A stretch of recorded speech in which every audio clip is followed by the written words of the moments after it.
What up, YouTube? It's your boy Grizz. I'm here with a Wacky Wednesday deck profile. It's a deskbot, just to let you guys know.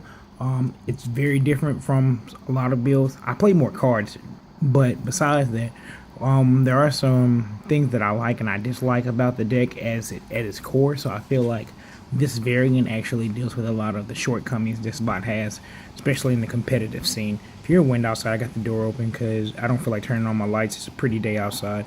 I would actually do this profile outside. The wind wasn't blowing. But we got two deskbot ones because I like one. I like two because I like to synchro summon a lot. So especially the quicker I can get to the beast, the better. So once he's in the graveyard, he's reusable. But if you don't have him, then it doesn't matter.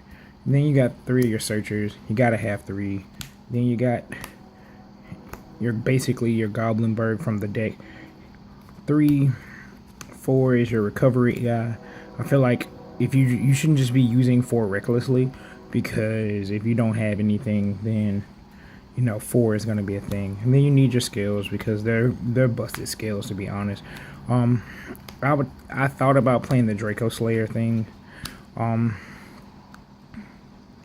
just because he can pop and then search and they get their effects.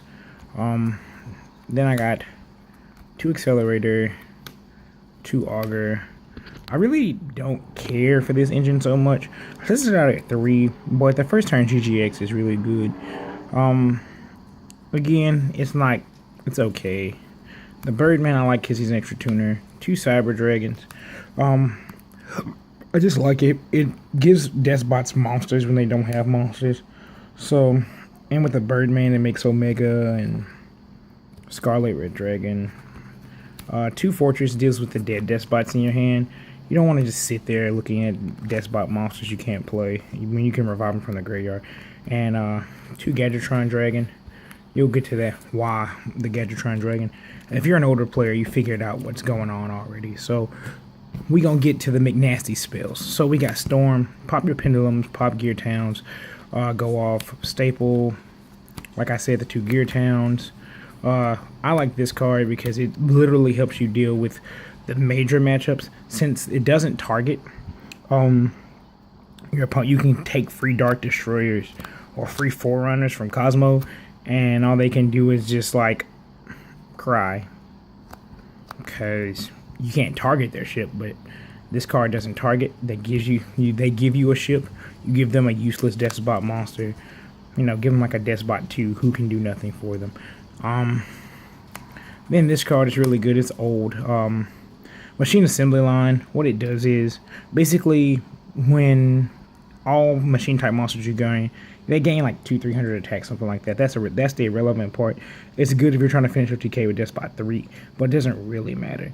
You have to play this before you play your machine dupes also, because if you do, then it's bad. But since when a machine monster dies, basically, if it's destroyed by battle or card effect, you put 2 counters on it, and then you can send it with X amount of counters to special summon a monster whose level is equal to or less than the counters. So it's free recursive ability for your despots. Especially despot 2 basically gives you a free search after they kill it. Then you special summon it back from your graveyard, get a search, and go off. You got 2 Lance because you want to keep playing Yu-Gi-Oh! MST, both offensive and defensive. And then cards that I like Triple Reasoning. You play so many levels in this deck, your opponent will almost never get it right. I don't really think there's any despots you can particularly special summon that will be bad because of the way the deck is going to be built. At worst, you hit a despot 3 with a Birdman in hand and special summon.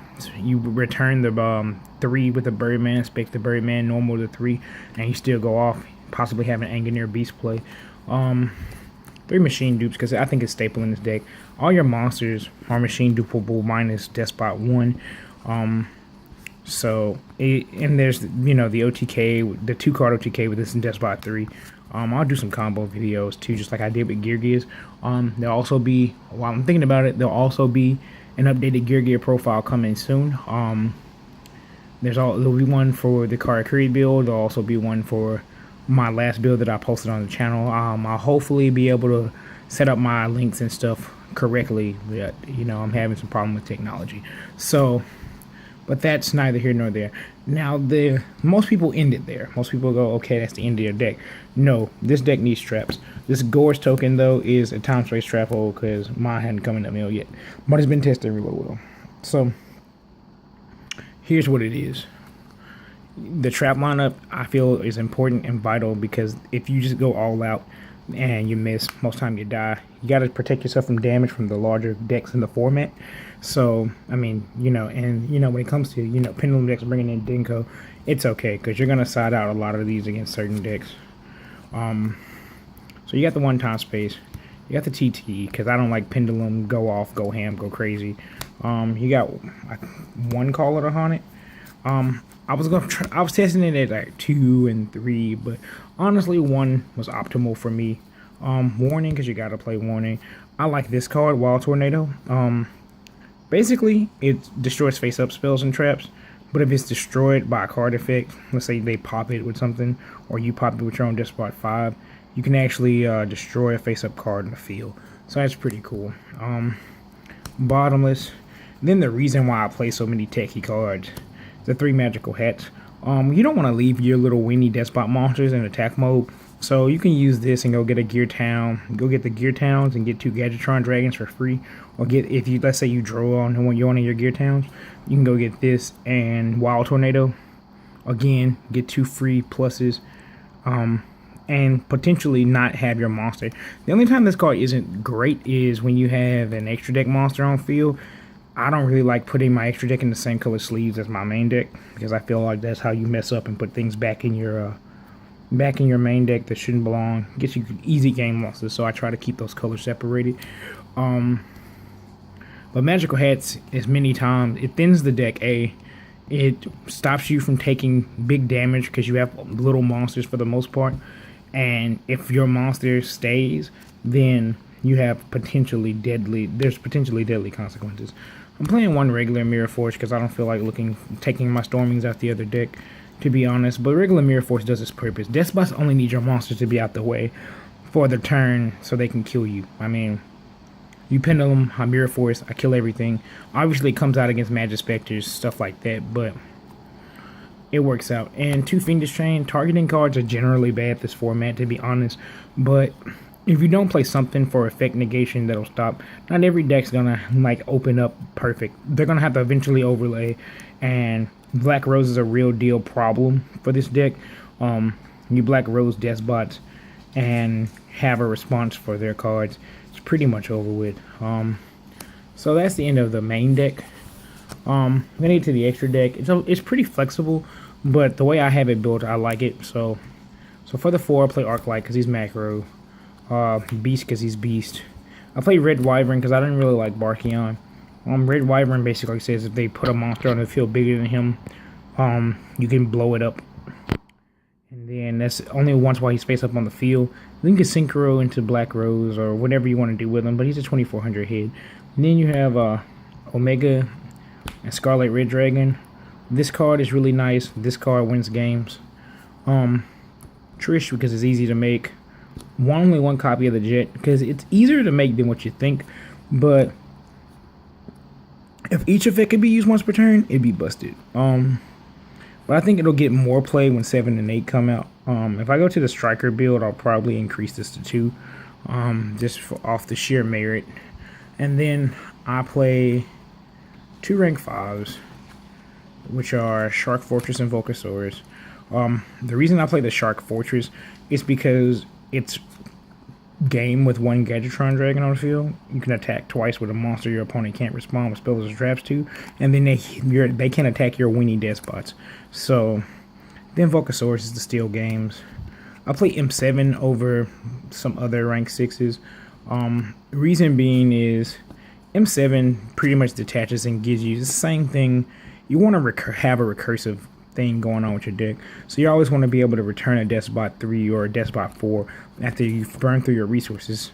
Most of the time you'll have Despot 6s in the extra deck from Storm or popping them with 5 or whatever you want to do.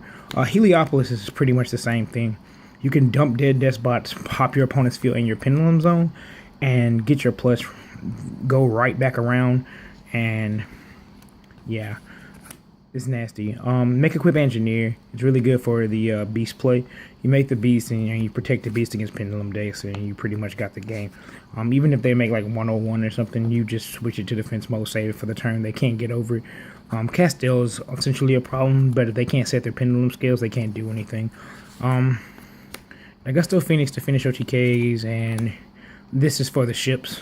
Sky Cavalier. Sky Cavalier basically, you know, runs. He can't be destroyed by battle while he has material, so he attacks the ship, attaches the material, and bounces that ship. It's a non-targeting effect.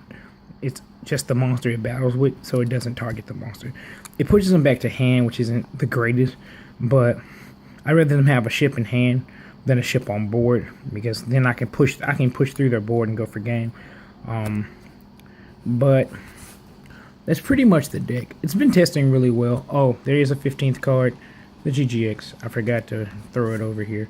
But there's I like the way it's built. I like its consistency. I think it's superior to certain builds out there. It does have its disadvantages, but most of the time it's pretty consistent. You can play it at a lower number and cut some things, but I like it at this number because I feel like it's better. So it's your boy Grizz. Wait. Before that, make sure you guys rate, comment, subscribe. Let me know what you think about these videos, because I'm putting up content because I like to put up content, but it would be duly appreciated if you guys told me what you would like. I'm also going to give a shout out to Skill with Luck and my boy the Heritage Kid. There are two other YouTubers from my area. Good content. Two of us are on the competitive scene a lot. So we're able to provide pretty good analysis. I'll just show you my couch of excellence. All those play mats that I've procured from playing events, including this year's regionals. So if you guys want good content, check us out. I got pretty low energy today, but normally I'm up on it. I'm hype. I'm ready. I'm ready to put more content up. Wacky Wednesdays is gonna continue until I run out of decks to build. But even then, you know, let me know. Let me know, because my Gradle deck, if I can get it complete, my box should be in today. Hopefully, if I pull the last couple cards, I'll have a Gradle deck for Thirsty Thursday. And Freaky Friday is where I just take a deck that is completely irrelevant, build it, adjust it, innovate it to the current meta, and show you guys some really crazy combos. So check it out. It's your boy Grizz, signing out.